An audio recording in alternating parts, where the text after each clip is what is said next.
और इस वक्त की शुरुआत करेंगे बिहार से आ रही एक अफसोसनाक खबर के साथ। बिहार के मोतिहारी में कश्ती हादसा पेश आया है। सिकहरना नदी में कश्ती उलट गई और अभी तक की जो इत्तलात हैं उसके मुताबिक 22 अफराद डूब गए हैं।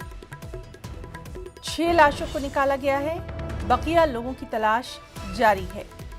तो इस वक्त की ये अहम खबर तस्वीरों में आप देख सकते हैं। बिहार के मोतिहारी में एक कश्ती हादसा पेश आया है।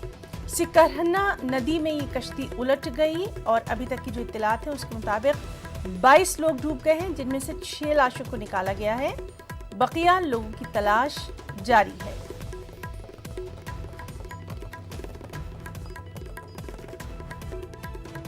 लगातार हम देख रहे हैं कि किस तरह से बिहार में कश्ती हादसे जो हैं वो पेश आ रहे हैं।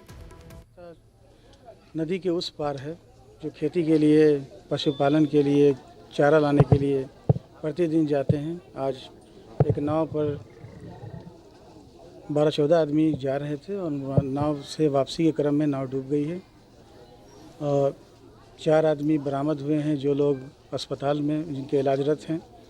एक बॉडी मिली है, एनडीआरएफ की टीम आ रही है और बाकी रेस्ट लोग जो थे वो बच गए हैं। लगभग नाव पर कितने सवार थे?